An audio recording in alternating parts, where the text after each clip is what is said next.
Salute to all the real ones out there. It's your boy Mike coming at you again with another video.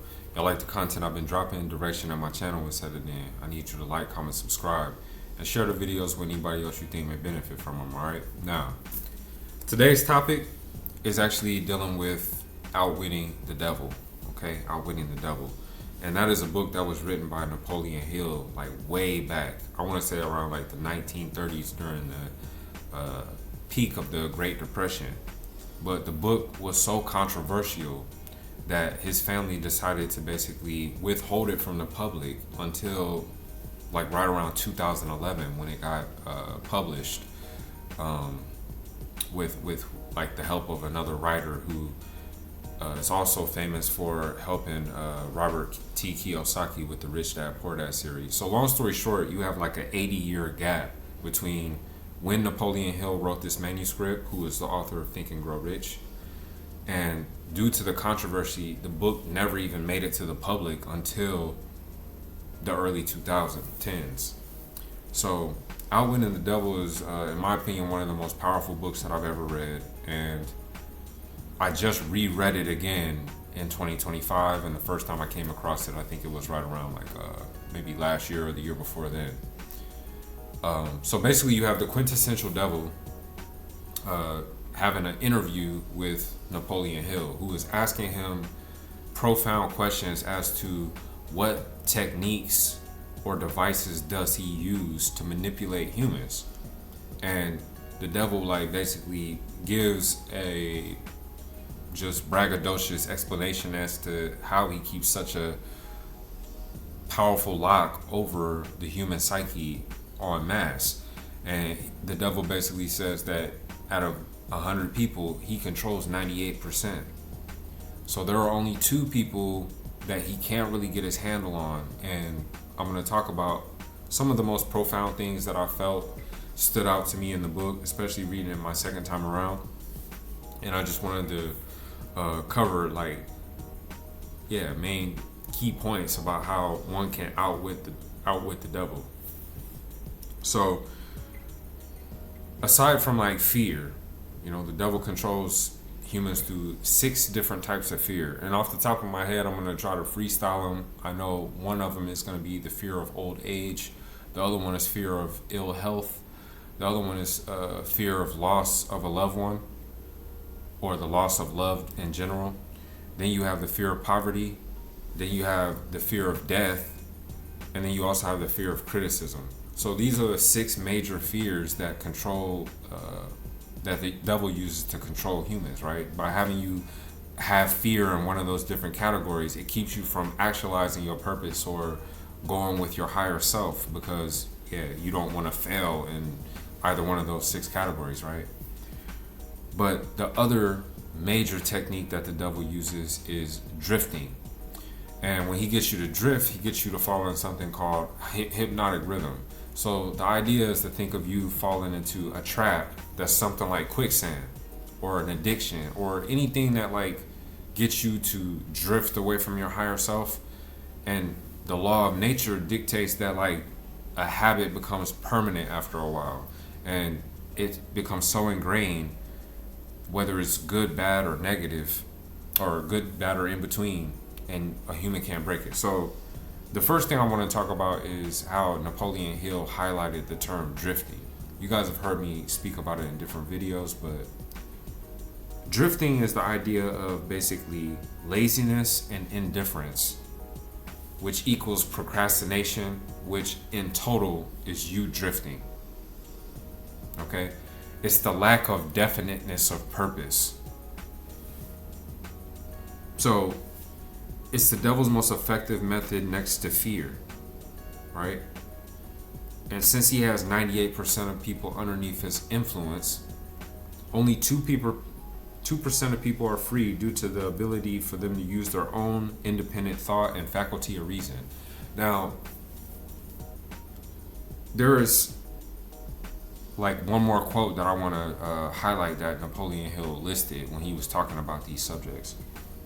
He said, "Those who do little or no thinking for themselves are drifters. This is a person who permits themselves to be influenced and controlled by circumstances outside of their own mind."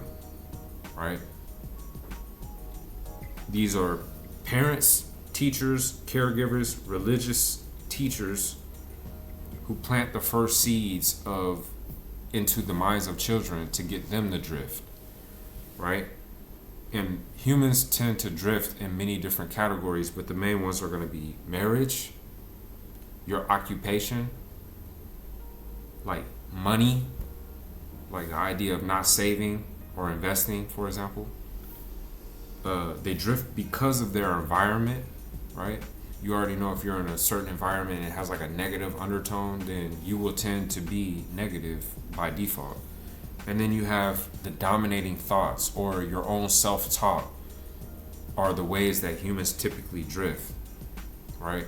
So I just found it to be very interesting, not only how he set up the book to be like he's interviewing the devil, so to speak, but also like these things that the devil is mentioning on how he's able to manipulate the masses. And you would think that it's through more tempting things or it's through the cardinal sins, but really his two most effective things are getting you to think with fear based on those 6 categories, and then also getting you to drift away from your higher purpose, away from something that would align you more with your higher self, maybe being more on a righteous path. So when we talk about fear, Nas even said it in a few raps, and I've heard it quite often, that it's false evidence appearing real, or it's something that is a frame of mind, and it's a very, very powerful emotion that we experience. I think the only thing that's stronger than fear is sometimes just love. And fear can really keep you from making major moves in your life that would allow you to gain traction and succeed. But it paralyzes you to stay in whatever comfort zone you're in. Hence why I make so many different videos hinting at certain things around this topic, like the idea of just taking the leap, and how I made the video back in the day called Action Builds Velocity. Like how you get confidence by actually engaging in something, and then repetition is the mother of skill. By you doing something over and over and over, especially if it's aimed at something that you want in life, you will eventually succeed, and all of your failures are just meant to test you along your journey. But if you never take the leap because you're paralyzed by fear, and you decide that you don't want to risk, let's say, the fear of criticism, or risk losing money, or risk losing your wife because you want to, let's say, go after a dream, and you are secure maybe in your profession, and your wife doesn't support the idea of you going for your dream. So 40 years will go by, and now you'll be laying on your deathbed, like blaming your wife for not ever going after the dream that was calling you the whole time. It's certain things like this that I totally understand, and I do my best to not drift, because that is one of the most effective ways that the devil controls us, right? So, like, here what I have listed are the characteristics and traits of a drifter versus the characteristics and traits of a non-drifter. And of course, anyone who's watching this channel, my aim is to get all of us to be non-drifters, because it's important for you to not be a rudderless ship on the ocean of life. I've talked about this in so many different videos, man, and like I do my best to actually live it out. I'm here in Kuwait, for example, but I'm not going to be here forever. There's definitely going to be a point in the very near future that I'm going to pull out of here, and I'm going to jump straight into the unknown, and I'm going to have to go through the emotional waves that I'll feel of, let's say, being in my comfort zone here, having like a routine, having my motorcycle, having everything lined up the way that I like it, but not being afraid to cut that because it served my purpose, right? Like I reached all of my aims, so I have no fear about jumping into the next phase, even though I know that there will be trade-offs and there will be things that I will have to deal with that maybe are not so nice. There are always going to be pros and cons to every situation, and having discussions with colleagues who don't really have an exit strategy for contracting. And on one side they have the trade-offs of positives. They're making great money. They're located in the center of the world. Travel is easier from this part of the world. It's hot in this country, so if you're from a place that's like cold or miserable weather, maybe you actually like dry desert heat. You know what I'm saying? And then not to mention just opportunities. Maybe this is a place where you could level up spiritually, or you can get your vices under control, and you'll also become more disciplined. But then you have the cons. Okay, because now you're starting to live in a little bubble. What about the business plan that you have that you've been talking about ever since 2020, but you still haven't launched it? And then you're telling me, oh, well, in 3-4 years I'll get up out of here. But you said that 3-4 years ago. You see what I'm saying? Like, you're missing out on life. You're not getting any younger. You're living in a bubble, and the world is just going past you. If you're not in a relationship, you know what I mean. Now that you have all this money, and maybe you're not really able to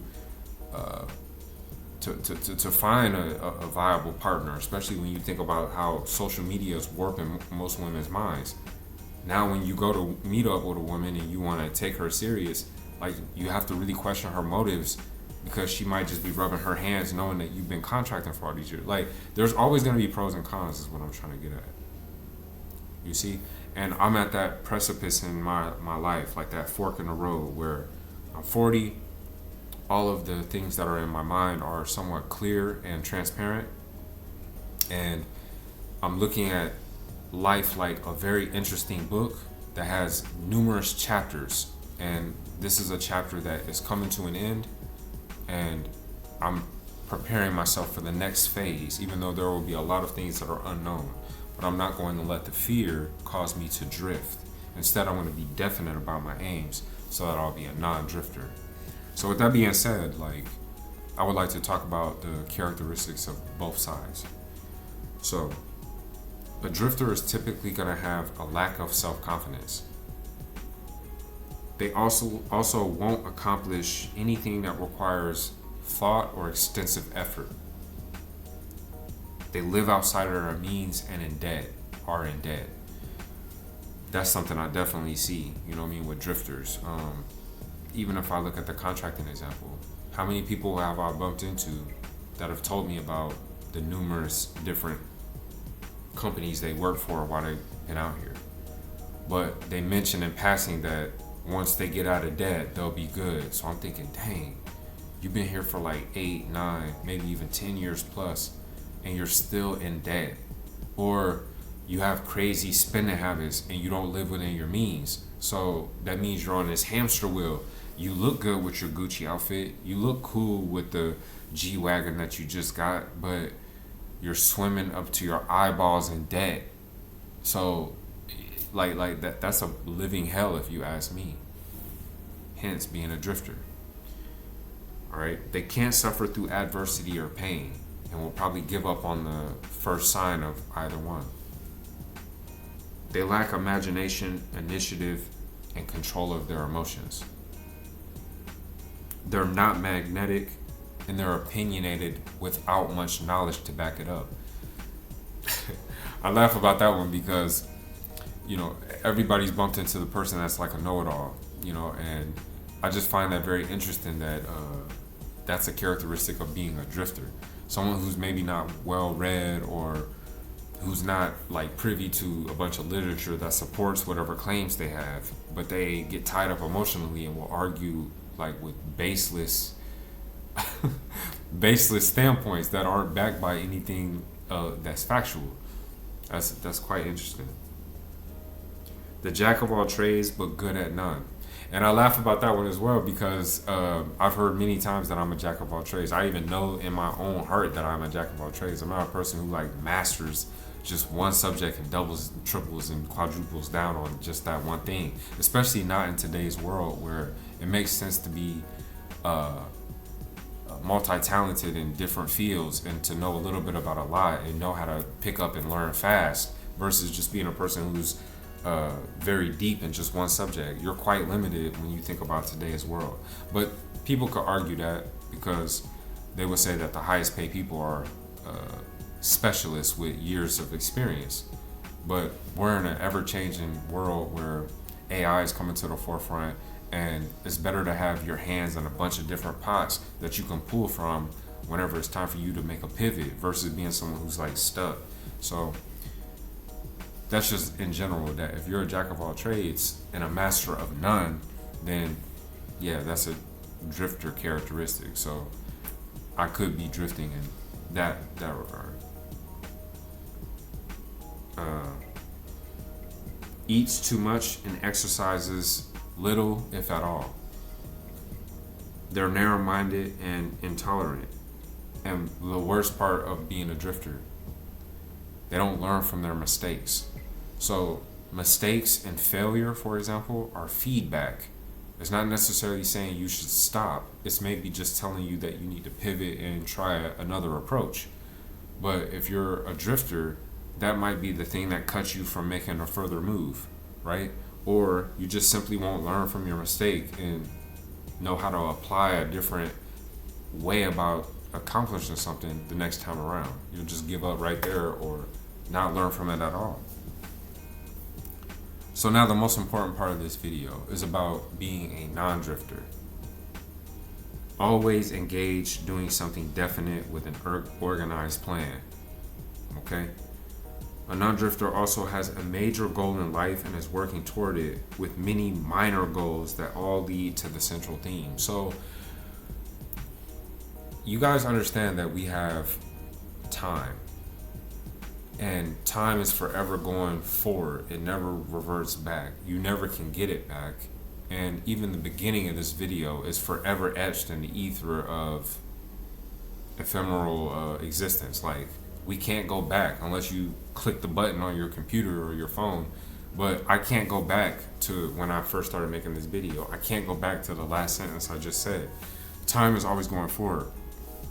And we all get the same 24 hours in a day.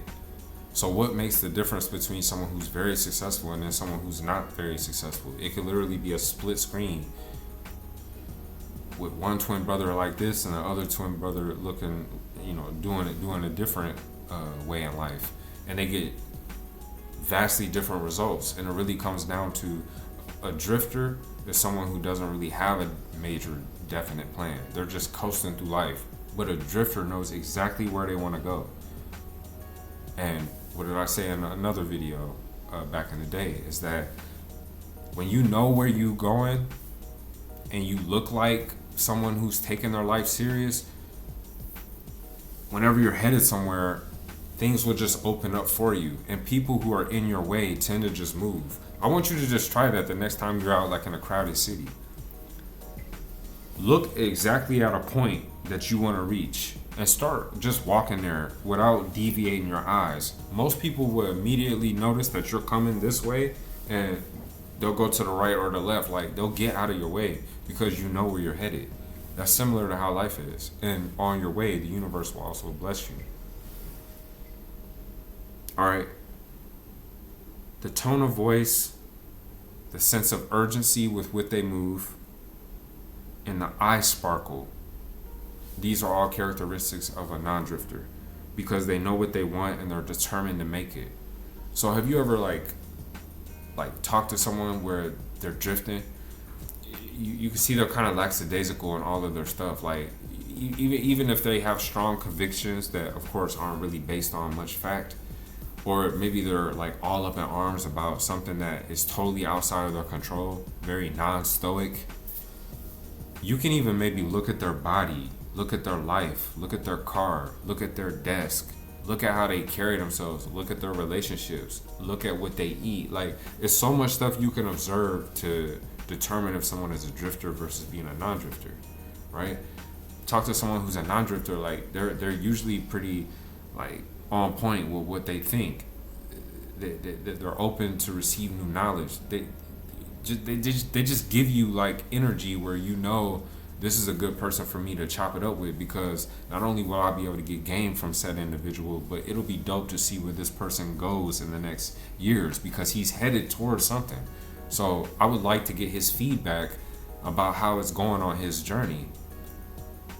he and I maybe share that in common, and where I may be slipping or starting to drift, he can hold me accountable. But if I talk with a drifter, you know what I mean, I'm not going to really get anything from him except a negative pull towards that. All right, they answer questions directly with conviction. Non-drifters also extend favors but rarely accept them, if at all. So I definitely agree with this one, because that tends to be my disposition ever since I was young. Like, I'm not really a person who wants to get handouts and be able to like be in a position where someone can hold over my head that they helped me at some point. Like, I don't really like doing that. I'd rather get it from the mud on my own. Now, I get it. The aim is to make mastermind groups where you have 2 to 3 people or more all headed towards the same similar goal, and y'all support each other. Something like that I'm totally down for. It's just all about finding like minds and connecting. But when it comes down to, like, in general, if I can do something on my own, I'd rather do that than to sit here and try to rely on someone else to deliver it for me. My expectations are low on people and high on myself, right? So I definitely, let's say, resonate with that point about being a non-drifter, because I'm confident in my own abilities that I can get something that I want. And if I don't know how to do it, I can either learn how to do it, hire someone else that can do it on my behalf, or reach out to my network of people that may help me. But it's going to be rare that I'm asking for crazy amounts of help, especially if I'm not, like, compensating you for it. They're found up front, whether in a game, in the office, or at war. So these are people that don't want to just stand in the back. Like, when I look at my life trajectory, I've always been somebody in a leadership position. You know what I mean? It really just makes for a better experience as well. Like, to look back on the Army and realize, like, every single time, even my name is Stewart. Here I am all the way in the back, and it's Stewart. Somebody yelling my name for me to get up there. Like, it was something that person saw in me numerous different times, numerous different individuals, but I was always chosen to be up in the front. So could it be because I was just, they like me, or is it a coincidence? Or could it be because, like, when people see me walking around and conducting myself, they think to themselves, he's a non-drifter. It would be good to get him in front to maybe be an example for the others. You be the judge. All right. They don't blame others for their current circumstance. They're go-getters. All right. Drifters are an inspiration to all that they encounter. And lastly, they use their own minds for all of their own purposes. So we're in a very interesting time. If you think about, like, the level of technology, the amount of exposure we have to, like, novel and new concepts, and how globalization has, like, plugged it up, where literally you could be a person who's never been to Australia, but there is some type of video clip that you can watch right now. There's a content creator that's maybe in Australia holding a selfie stick, like, showing you the cafe, showing you everything that's popping in Australia. Like, you could literally feel familiar with that whole different part of the world. Maybe you never even buy a plane ticket and go, right? But we're hyper connected to the internet, to what's happening around us, and it's easy in this time to drift. You know, falling down the rabbit hole of just, doom scrolling, looking at, all types of stuff online. Like, but in the real world, in your own life, you're not really controlling your fate or headed towards some major definite goal. And that's what I want to leave you on, is that, non-drifters tend to know exactly where they're going. They have the bow and arrow, and they're aiming for a target. Be an archer in this case. Be someone who is focused on things that they want to accomplish, and do everything that you can to chip away at those goals. If you don't have the 5 people in your circle that are all motivating you to do that, who said you can't follow great YouTube channels and pick up on the game that they drop? Who says you can't sign up on the Discord? Who says you can't sign up for some type of online community, or maybe get out in your actual community? Or, like I do, pick up great books and then actually apply that to your repertoire Add that to your storehouse of knowledge, and now you're able to actualize yourself from wisdom of people that maybe you'll never meet, but they left the book there as a manuscript or a guide to help you on your way. So I just really like that book, Outwitting the Devil. I would recommend for anybody to actually read it, because these are just some of the points that I made that stood out off the top of my head. But there is so much more valuable information should one actually go through the chapters and pick up on the game. So that's pretty much all I got for you. You know what I mean? It makes more sense to be a non-drifter. You'll definitely be landslides ahead of somebody who's just drifting and coasting through life as a rudderless ship. So keep that in mind. I'll holler at you on the next one.